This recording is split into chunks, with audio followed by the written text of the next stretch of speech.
মানিক ককবর বাঁচানো সংবিধান হস্তান্তর খ্রিস্টানের ব্যবস্থা মাখাই নাই এনকাল্লভ জিরাবন 125তম সংবিধান সংশোধন এডিশন করতে হবে কবাং ফান মার নাই এনকাল্লভ জিরাবন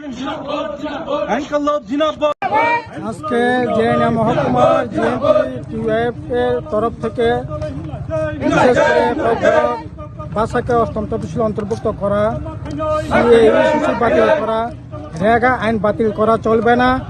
এছাড়া রাজ্য সরকার এবং এডিসি সমস্ত শূন্য পদ পূরণ করার দাবিতে আমাদের আজকে এই মিছিল চলছে।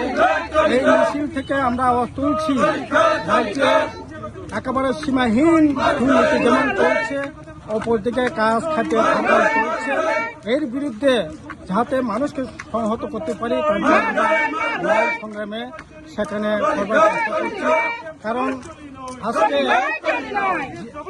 আমরা সবাই বলছি আমাদের ভবিষ্যৎ, আমাদের বর্তমান আমরা হারিয়ে যাব, কিন্তু সিএ চালু করে বিজেপি সরকার আসার পরে সিএ চালু করে এখানে আমাদের যে জীবনধারা, আমাদের অর্থনীতি, আমাদের মাটির উপর যে প্রচন্ড ধরনের আঘাত সেখানে আসবে, এই আঘাতকে মোকাবেলা করবার জন্য যদি সিএকে তাহলে কোনো মতেই দেশের সাথে ত্রিপুরা এবং নর্থ ইস্ট বিশেষ করে তাদের যে অধিকার সেখানে সুরক্ষিত করতে পারে না।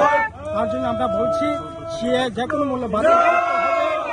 ইউসিসি ইউনিফর্ম সিভিল কোড দেশের কাঠামোটা হচ্ছে মধ্যে ঐক্য, এই ঐক্যকে বিরক্ত করবার জন্য আজকে বিজেপি আরএসএস তাদের মতবাদে ইউসিসি ইউনিফর্ম করে আমাদের যে ট্রেডিশনাল যে সমস্ত এটার উপর ভয়ঙ্কর ধরনের আক্রমণ সেখানে আনবার চেষ্টা করছে। প্রশ্নে এই রাজ্যে 2005 সালে চালু করার পর গরিব অংশের মানুষ, ন্যূনতম যে কাজের অধিকার ছিল সেই অধিকারটুকু পর্যন্ত আজকে কেড়ে নেওয়া হচ্ছে। তার বিরুদ্ধে আমাদের আওয়াজ উঠবে, চলছে।